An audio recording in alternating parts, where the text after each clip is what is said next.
देखिए माँ जी, वो पड़ोस की लूटन मौसी है ना, उनकी बेटा बहू उन्हें गोवा ले जा रहे हैं। अरे क्या बात कर रही है बहू, उसके तो ना मुंह में दांत है ना सर पर बाल, क्या करेगी गोवा जाकर। अपनी अपनी किस्मत है माँ जी, लूटन मौसी मरने जो वाली है। हैं?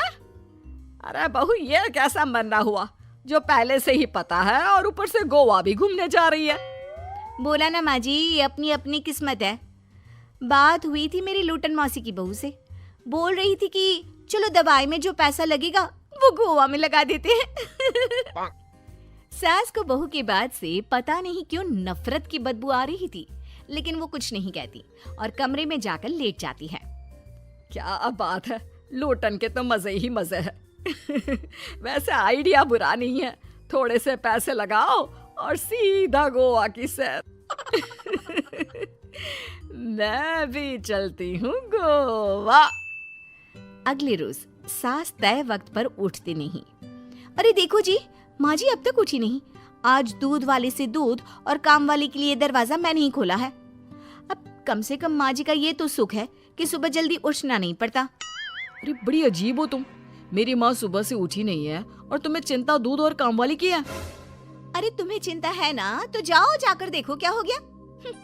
वैसे मेरी किस्मत कहाँ लूटन मौसी की बहू जैसी। बेटे को माँ की चिंता होती है, वो सोचता है कि कहीं माँ की सांसें तो नहीं रुक गई और हमें पता ही नहीं चला। बेटा माँ के कमरे में जाता है और वहां जाकर, माँ क्या हो गया है तुम्हें?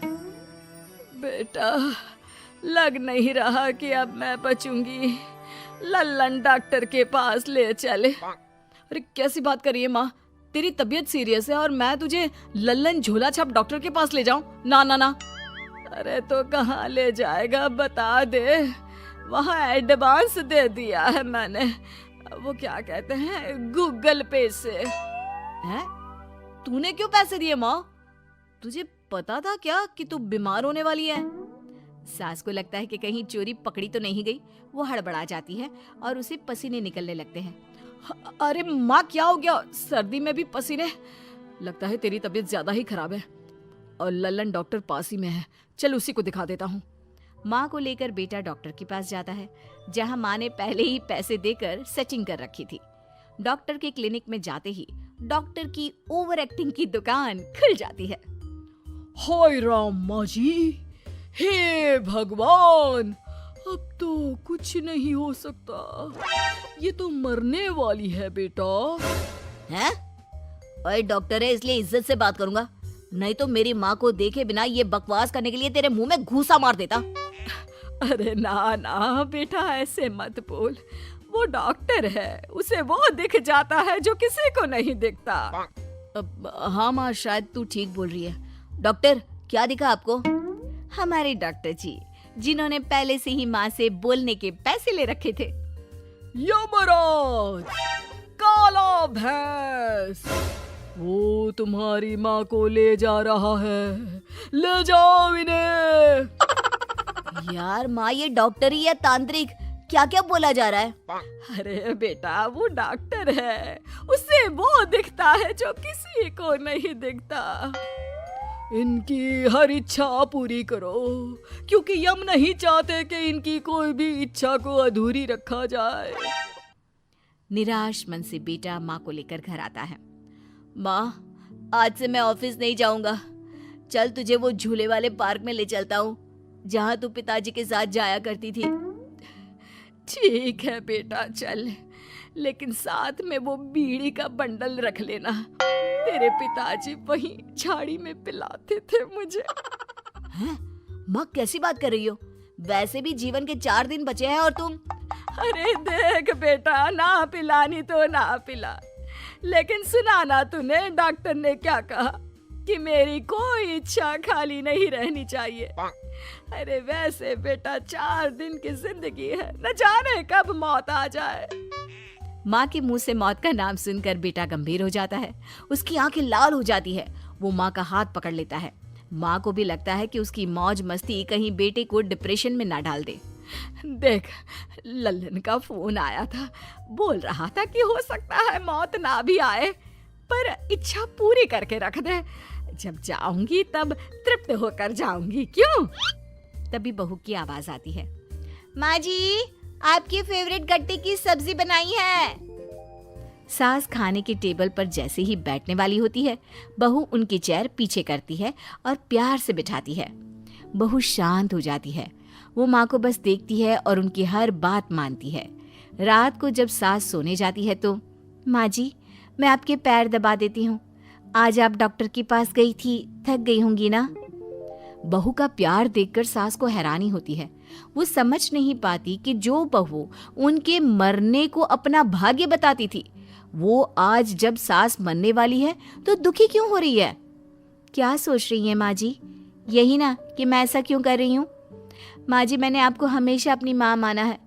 माना आपसे नाराज होती थी, परेशान होती थी, आपकी बातें चुभती थी, लेकिन यकीन माने प्यार बहुत है आपसे मुझे। सास बहू को गले लगा लेती है। अरे तू क्यों मोह में डाल रही है? आज नहीं तो कल मुझे मरना ही है ना। बहू रोने लगती है और वहां से चली जाती है। अब तो सास आए दिन कोई ना कोई डिमांड करती जिसे बच्चे पूरा करते। मुझे ना वृंदावन जाना है, कृष्ण की नगरी देखने। जी माँ जी हम आपको लेकर चलेंगे। माँ मैं कल ऑफिस से छुट्टी ले लेता हूँ। बेटा अब आए दिन छुट्टी लेता और माँ को घुमाता फिराता। एक दिन बॉस कहते हैं, रमन क्या बात है, मैं देख रहा हूँ पिछले 1 महीने से तुम ना काम करते हो ना दाम, बस सारा दिन इमोशनल से बैठे रहते हो। ऐसे में तो कंपनी तुमको और नहीं रख पाएगी। मैं खुद ही नौकरी छोड़ने की सोच रहा था बॉस। वो क्या है कि माँ का आज नहीं तो कल कभी भी देहांत हो सकता है। इतना कीमती समय मुझे तो पल पल उनके साथ रहना होगा। पता नहीं कब वो मुझे छोड़कर चली जाए। और बेटा नौकरी छोड़ देता है। माँ मैंने नौकरी छोड़ दी है, आज से मैं तेरे पास रहूंगा। माँ जी मैंने भी बच्चों का नाम स्कूल से कटवा दिया है, अब हम सब आपके पास ही रहेंगे और आपकी सारी इच्छा पूरी करेंगे। अब सास को लगता है ये तो कुछ ज्यादा ही हो गया। अरे बेटा नौकरी नहीं करेगा तो खाएगा क्या? बच्चे स्कूल नहीं जाएंगे तो साल बर्बाद हो जाएगा। वो समझ नहीं पाती कि क्या करे, कैसे ये ड्रामा खत्म करे। बेटा बहू तुम लोगों से एक बात करनी थी। देखो मैं ना बहुत शर्मिंदा हूँ, मैंने झूठ बोला था, मुझे कुछ नहीं हुआ है। वो तो ये बोलकर सास सारी बात घर वालों को बता देती है। ओ माँ सच्ची? हे भगवान मैं जानता था माँ को कुछ नहीं होगा। वाह माँ जी ये तो बहुत अच्छी खबर दी, मैं तो हलवा बनाने जा रही हूँ। तुम लोग मुझसे नाराज नहीं हो? नहीं माँ जी हम बहुत खुश हैं कि आपके मरने की खबर झूठी है। माँ शायद मैं तेरे ठीक होते ही तेरा इतना ख्याल रख लेता तो तुझे ये नाटक करने की जरूरत नहीं पड़ती। माँ जी आप हम लोगों को माफ कर दीजिए। प्रतीक दिल्ली में जॉइंट फैमिली के साथ रहता था, लेकिन जॉब की वजह से अपनी माँ के साथ दूसरे शहर में शिफ्ट हो जाता है, जहां उसकी प्रीति के साथ लव मैरिज हो जाती है, जिस पर बहू को नापसंद करते हुए उसकी माँ पूरा समय प्रीति को परेशान करने के तरीके निकालती रहती है। प्रीति कहाँ हो? सुबह का नाश्ता दोपहर में खिलाओगी क्या? इसमें प्रीति और प्रतीक ऑफिस जाने के लिए तैयार हुए कमरे से बाहर आते हैं, जिसे देख सास प्रीति पर भड़कने लगती है। महारानी तुम सुबह सुबह तैयार होकर घर का सारा काम छोड़कर कहाँ चल दी? जी वो ऑफिस। हैं? तुम ऑफिस से जाओगी तो घर में जो सफाई नाश्ता खाने का काम है वो क्या मैं करूंगी? माँ मैंने उससे वादा किया था कि वो जॉब कंटिन्यू कर सकती है। अरे वाह जी वाह, दोनों आपस में सलाह कर फैसले ले लिए। मैं क्या यहाँ बेवकूफ बैठी हूँ? मुझसे पूछना किसी ने जरूरी नहीं समझा? मम्मी आप फिक्र ना करें, मैं आज ही रेजिग्नेशन दे दूंगी। प्रीति ऑफिस के लिए चली जाती है और अगले दिन से जॉब छोड़ घर के कामों में लग जाती है, लेकिन साथ ही उदास भी रहने लगती है, जिसे देख प्रतीक को अच्छा नहीं लगता। मुझे पता है तुम्हें अपनी जॉब कितनी पसंद थी। आई एम सॉरी प्रीति।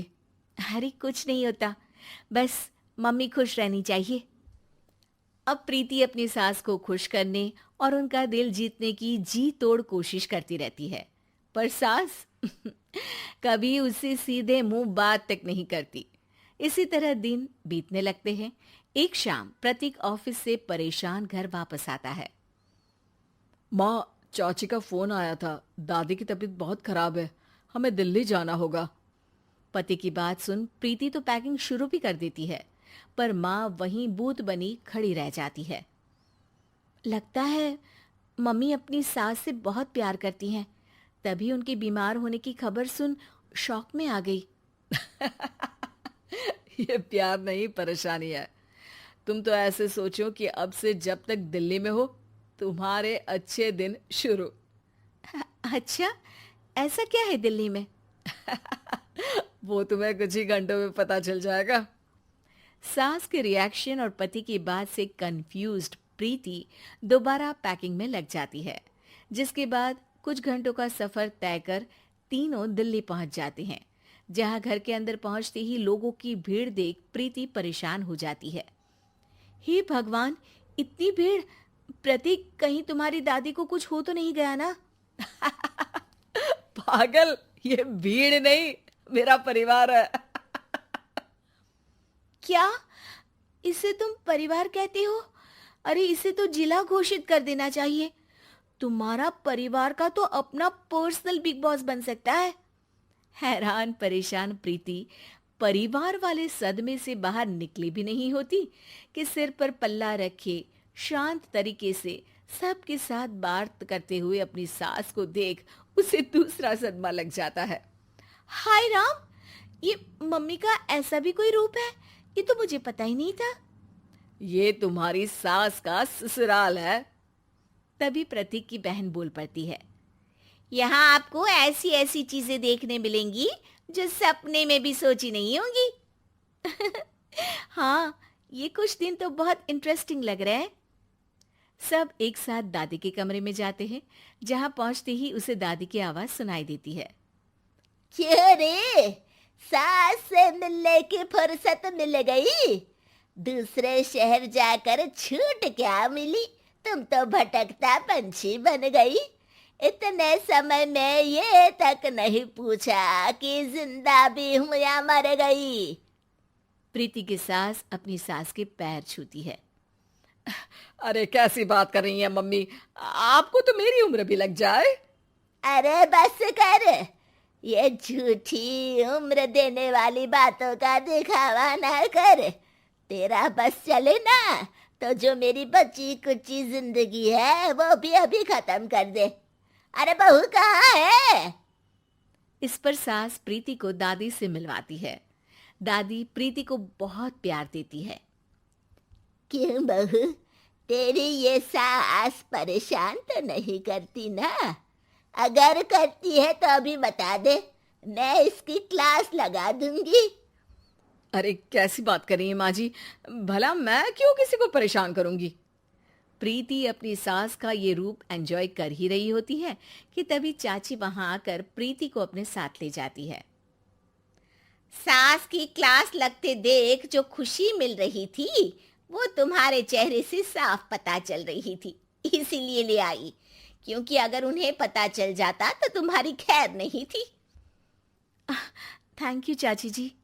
चाची और प्रीति घर में झूले पर बैठी बात कर ही रही होती है कि उसकी सास भी वहां आ जाती है। मतलब यहाँ सारा काम मैं करूं और तुम बैठी हंसी ठिठोली करो? अरे चलो जाओ, खाना बनाओ। सास प्रीति को डांट कर काम करने भेज देती है, जिसे दादी देख लेती है और एक बार फिर सासू माँ की क्लास लग जाती है, जिसे पूरा परिवार मजे से खड़ा होकर देखने लगता है।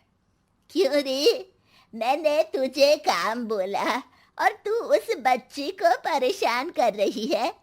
सास की कोई इज्जत रह गई है इस घर में या नहीं? यहाँ खुद की सास होते हुए भी ज्यादा बड़ी बन रही है।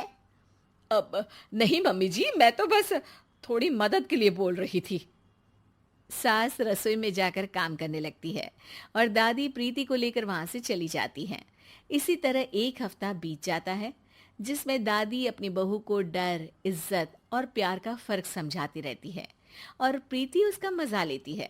वापस जाते हुए दादी प्रीति और उसकी सास दोनों को अपने पास बुलाती है मेरी बहू जिद्दी और अड़ियल है, इसलिए उससे हमेशा सही काम करवाने के लिए मुझे सख्ती करनी पड़ती है। लेकिन तुम्हारी बहू अच्छी है, तेरी खुशी के लिए वो अपनी जॉब और सपने भी छोड़कर घर में बैठी है। अपनी बहू के साथ प्यार से रहो। और प्रीति, अगर अभी भी तुम्हारी सास परेशान करे ना, तो फिर तुम्हें पता चल ही गया है कि शिकायत कहाँ करनी है। जी, अपनी सास के ससुराल में उनकी सासू माँ के पास।